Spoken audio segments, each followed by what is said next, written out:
It's more than a week since an emotionally charged win at home in prime time, and a pivotal non-conference game is on the horizon against the Indianapolis Colts.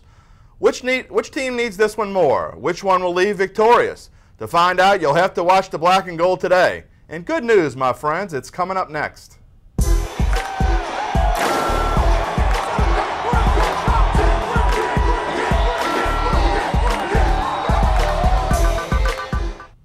Welcome to the Black and Gold Today, sponsored by Cadillac of New Orleans. I'm your professional prognosticating host, Jim Derry. With Andrew Luck back for the Colts and Frank Gore finding his groove with his new team, it will be a daunting task for the boys in the fleur-de-lis helmets on Sunday at Lucas Oil Stadium. So let's waste no more time and bring in the man who has the same record picking the Saints games as the Saints themselves, and that's columnist Larry Holder. That's something to brag about. It is. 2-4. You can't get anything right. I feel like whenever I'm making a pick, I'm like that fantasy football owner chasing last week's result. And as I said before our show and a preview, that there's going to be some chaos later on when I make a pick. I can't wait. I'm just just throwing it out there to you. It's just what this show needs: chaos. Well, the Saints. At least there's less chaos with the Saints after a win. At least a smidge. All right. What are you more excited about? The fact that I used alliteration in my professional prognostication, or that you get to go to Indianapolis this weekend? I was waiting for you to bumble all over prognostication, and you didn't, so that's a plus. Now, Indianapolis, look, our reporters are there for weeks at a time for the Combine, so I think any NFL reporter has already had their fill of Indianapolis throughout their professional career. Lots of good food there? There's like one or two good restaurants, and Rob Ryan likes Hooters. He told us that's where to go. And that's not a paid plug, by the way. Well, we don't need any more hate mail, so let's move on. Okay, let's talk about the Colts angle. Although they're in a good situation in what might be the worst division in football, I think it is the worst. They're in a pretty desperate situation at home. Second straight week after sort of an embarrassing evening against New England. You know, they led at the half, then they abandoned the run and rolled out the worst play in the history of professional football, and they really need to win Sunday. Well, Chuck Pagano was still answering questions about it on Wednesday, and he was pretty feisty about moving on from it, and it just kind of extends, even though they're 3-3, there is a level of disarray around the organization. His coaching future has been a wide topic of speculation. The guy on the other side of the field has been speculated to maybe replace him. Of course, I'm talking about Sean Payton. But they are 3-3. They lost to New England. Look, that's a loss you can kind of understand. But before that, they had won 3 in a row. Andrew Luck's back after missing some games, healthier. He said in a teleconference on Wednesday that he's feeling great, no restrictions. So that's certainly something the Saints are going to have to account for when they face him on Sunday. Meanwhile, Bruce Arians looks like he's got his team as Super Bowl contenders. But exactly. You know, the guy who, what did they do? They got rid of him and said, I forgot what they even wanted to call it. They didn't need him. Right, exactly. Who's that? Conversely, the Saints are in a similar boat, except it's even more dire, really. They've won 2 out of 3, and the fans are excited again. But, you know, if they go to Indy and flop, it's going to be hard to get them all riled up again. Yeah, I agree. And to rattle off 2 games in a row would be a feat for this team. And another game on the road, they've kind of reverted back to not playing well on the road. Last year, that's the only place they could win. And so they're going up against a team with a high-octane offense, going up against a team with a defense that's not playing as well. So you figure the Saints have a shot against this team. But look, I think they played their perfect game last week. And it takes a perfect game for the Saints to win lately. So I don't know if they're going to be able to put together all of that offense, defense, and even a block punt special teams play. God, can't wait till you pick.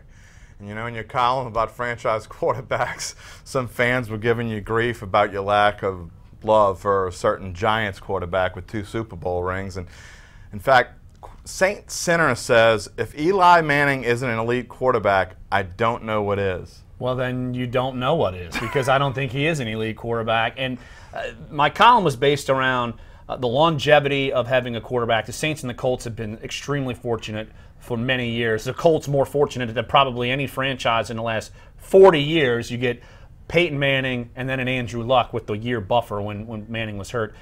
But Drew Brees, same boat. I mean, Sean Payton even says, he's like, look, I don't take it for granted that I have a franchise-winning quarterback, but that's going to end soon. And so, but yeah, referring to Eli Manning, I did not consider him that. I feel like Ben Roethlisberger, Eli Manning, sort of similar boats. But I feel like if I'm going to pick a guy to win me a game, I'm not picking Eli Manning. I can feel 49ers fans saying, Montana and Young, Montana and Young. Well, they're pretty good. They're both Hall of Famers. Yeah, well, I mean, you just 40 years. Well, I'm just saying, yeah, look, they trade Joe Montana, and then after Steve Young leaves, then who have they had? Who have they had since?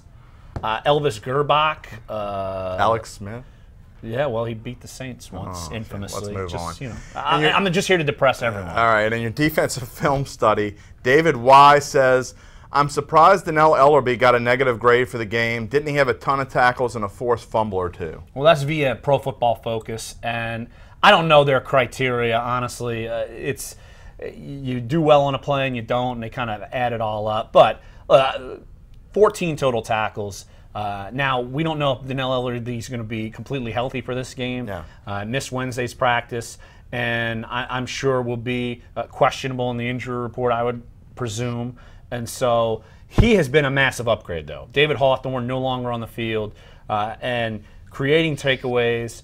Now, the takeaways, granted, botched snaps. So It's not like he's forcing fumbles, but you got to still pounce on the football. But he is definitely an upgrade. He can actually defend tight ends as well. I think that's a big key as well. So, but yeah, Donnell Ellerbe, certainly an upgrade. The Saints can't afford to be without him because anyone outside of him at that weak side linebacker spot is a liability. Well, we've seen the Saints play without him and what's happened there.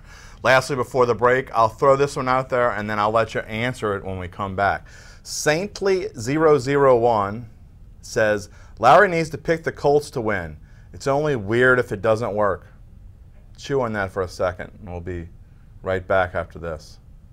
What's one of the nicest things that comes with your new Cadillac from Cadillac of New Orleans? 0% interest.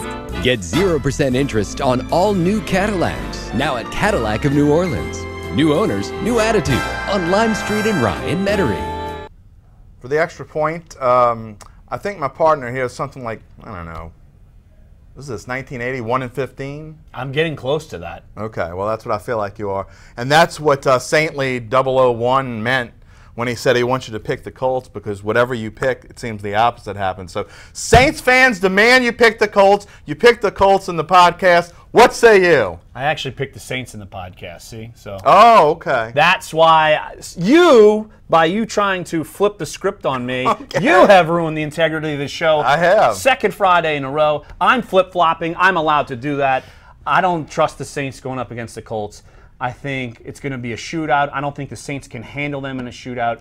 I'm flipping. Jeff Duncan somehow threw, I don't know, black and gold pixie dust on me, and I magically picked the Saints on Tuesday. No, I'm flip-flopping. I'm going with the Colts. You know, you ingest that stuff, it can give you cancer. Well, that's why I got to stay far away from this guy. This show has lost. We're done. I mean, with few watchers we have, you're trying to push them out the door. We have no integrity left. I bring them back for more because you never know. I might change my pick in 30 seconds. You never know. You never know. But I'm sticking with the Colts. I'm sticking with the Colts. Now you and my wife have, oh, wow, I think she watches this show. Never mind, honey. I'm just joking.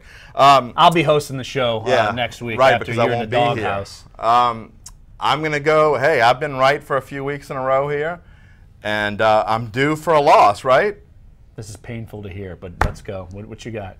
The Saints are, to quote Denny Green, who we thought they were. Just because they won in prime time, an emotionally charged game, Michael Marty gets the house riled up, they're not any good. No, they're not. No. I mean, they're not that Indianapolis is world beaters. They're an average team at best. And they're going on the road to play a team that is desperate. We've talked about this a couple of weeks ago. I think there's desperation in the Saints locker room. I don't think it changed because they won last week. I think the Saints lose. I think they lose by 10, 31-21.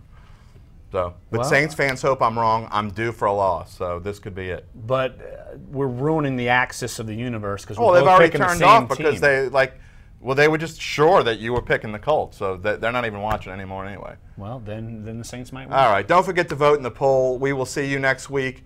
Enjoy the game, my friends.